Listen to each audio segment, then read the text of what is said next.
former Eagle offensive lineman Barrett Brooks, now on the Sports Bash, 97.3 ESPN. BB, what's the word, man? Can you believe it? 7-1. 7-1, baby.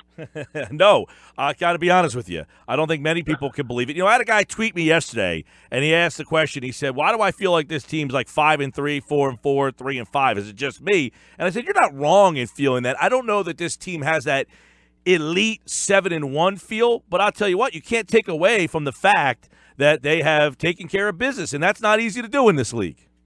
Well, I mean, come on now. This is the city of brotherly love. These are where people come in, go to work with their hard hat on every day. And that's exactly what this team is doing. They're just going about their business. They bring their hard hat and their lunch pail to work every day, going in and establishing themselves as one of the major teams, not with all the glitz and glamour and highlights, but just good old-fashioned hard work. They're built between the tackles pretty good, and I think that's why. Defensively they're good, offensively they're good, on the line of scrimmage. So when you have those two things, you can be a really good team.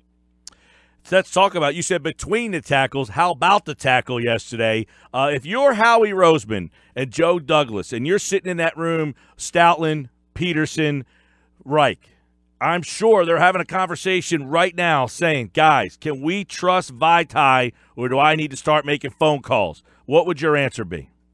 They should have started making phone calls the minute that Jason Peters went down. Not saying anything about Vaitai. Vaitai is a good backup tackle. He's a good right tackle, but he should not be on that left side.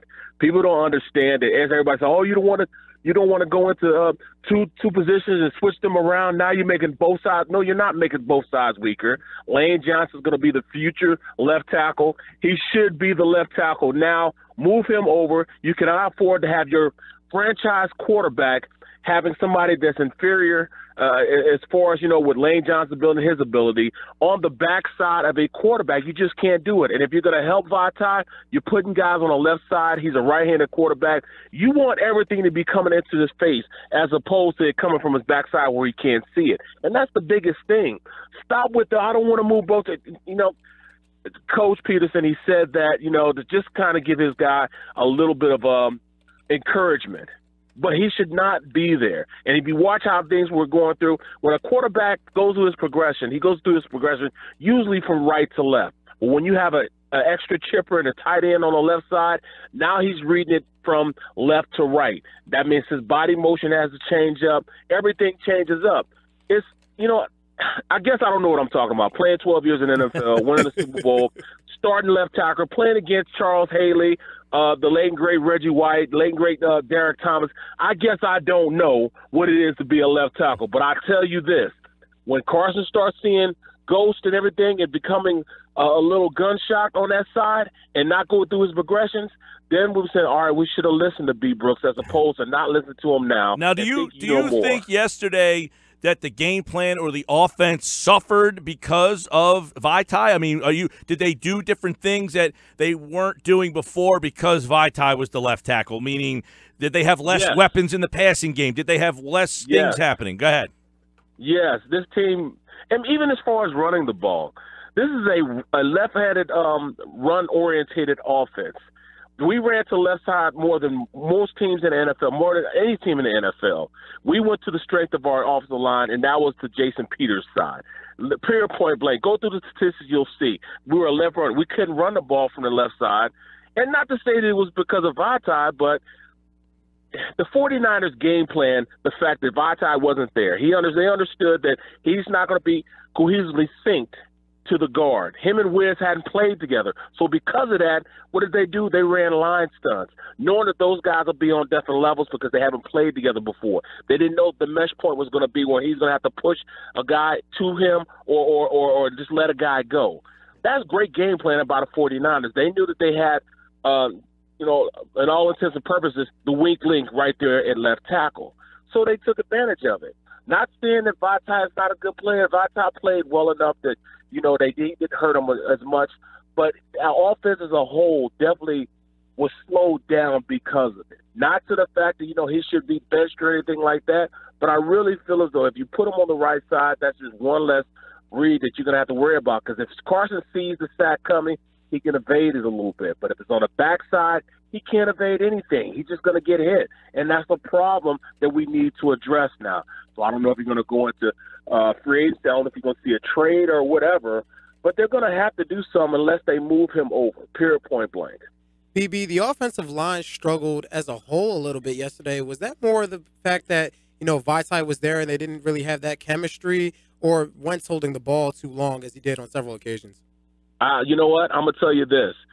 Teams are starting to game plan, Doug, just like everybody else. Those guys get paid a lot of money also to go out there and stop opposing quarterbacks and offenses. And what the 49ers did, they understand that the Eagles are always trying to push the ball down the field with deep passes. So what do? They sent blitzes on first and second down, not necessarily to stop the pass game going down the field, but more so to stop the run game. They figure if you can be more consistent at running the ball, then we blitz them a little bit. That'll make them go off timing, and that's exactly what happened.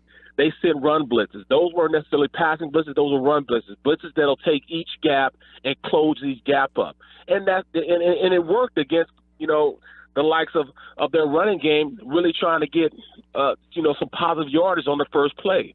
It's not necessarily the running back's fault that he would get hit in the backfield. It's more so that they sent blitz, they game plan the Eagles a little better, and it wasn't until Doug got into a short passing game and getting the ball out on time that they stopped doing it and loosened up the defense a little bit. You have to do things like that. So big ups for Doug for understanding what they were trying to do, what they were trying to stop, countering it with the short passing game, got him out of that blitzing. When they got him out of that blitzing, then they started running the rock a little bit better because the defense was softened because they couldn't send those blitz like they did the first half.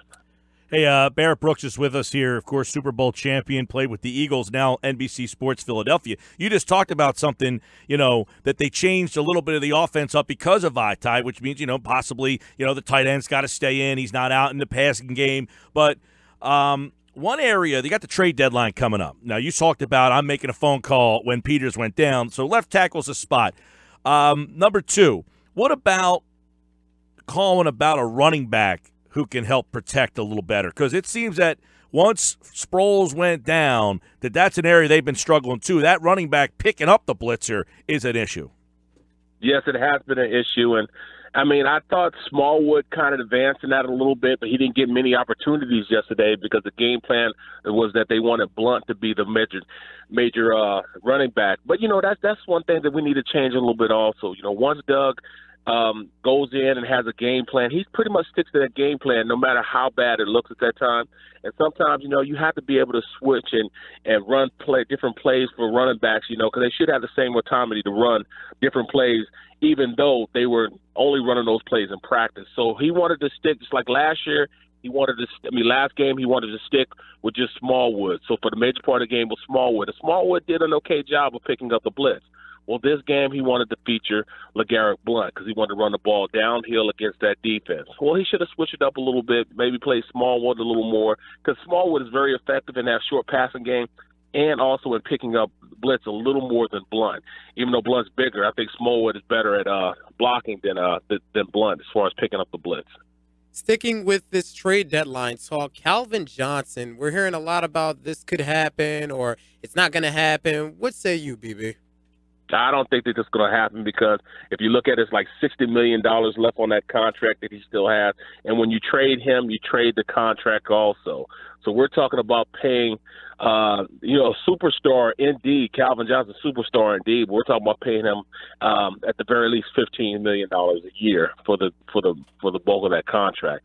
The Eagles don't have the cap room to do it. And if Howard was able to pull that off, he would be GM of the century. BB, but let's stick with that, though. If that was to happen, we're speaking hypothetically, if that was to happen, how does that affect the locker room? I mean, you've been on a Super Bowl winning locker room. Does that negatively affect the locker room if you're bringing a guy that else?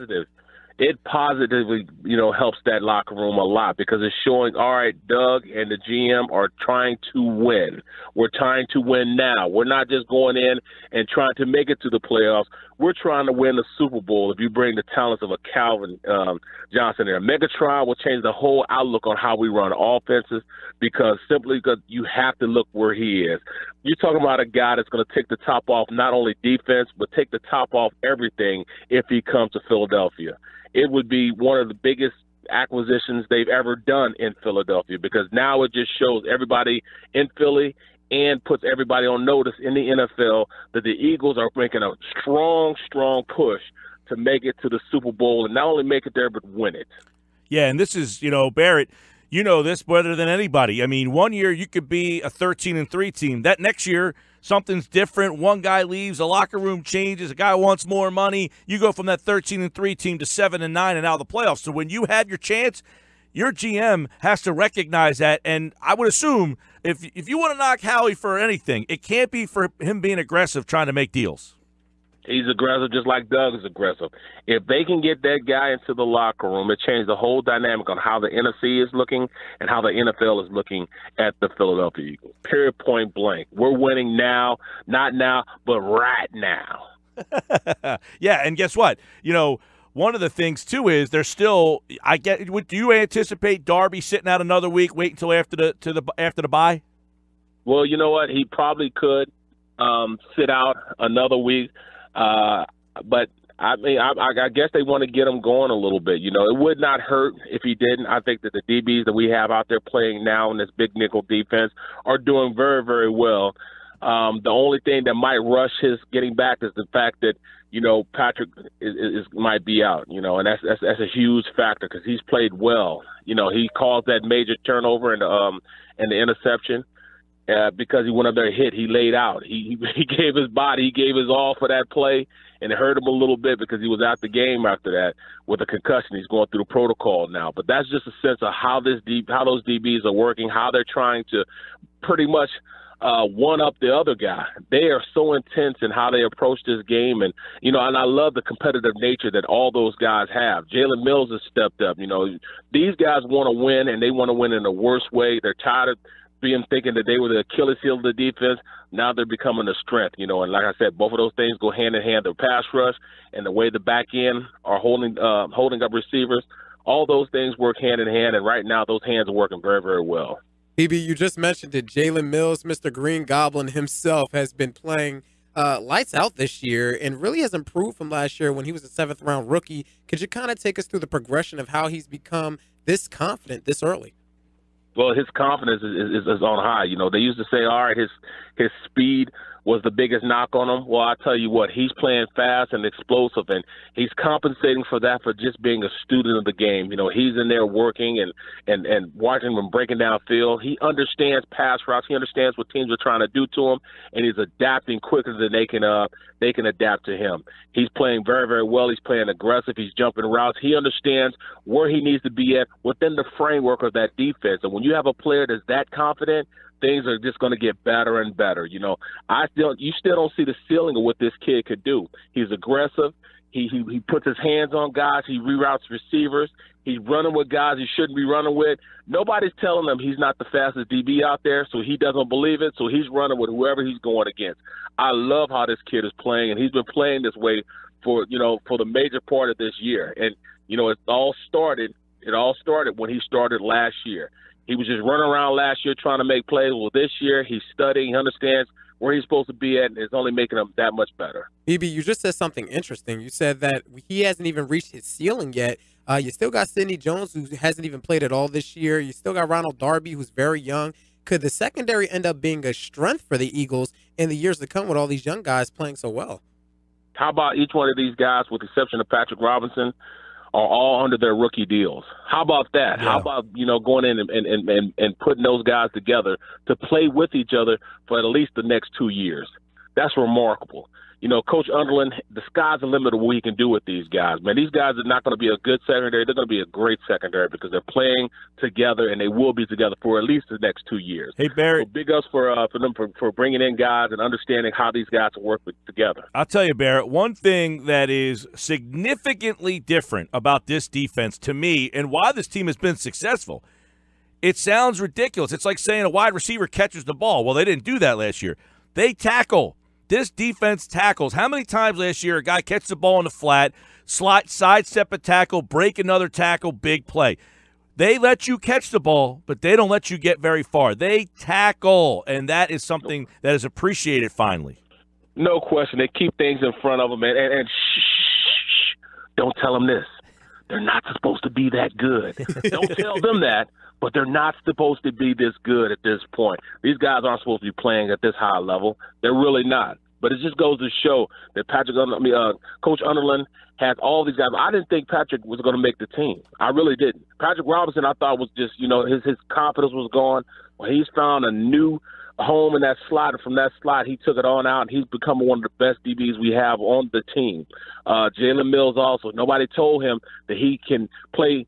He can run a high 4.5 and still run receivers that are faster than him. Nobody's telling them that they can't tackle. Nobody's telling them that our big nickel safeties go in the box and they can tackle and feel like they're linebackers. Nobody's telling them they can't do it. So they don't believe it, so they go out there and do it.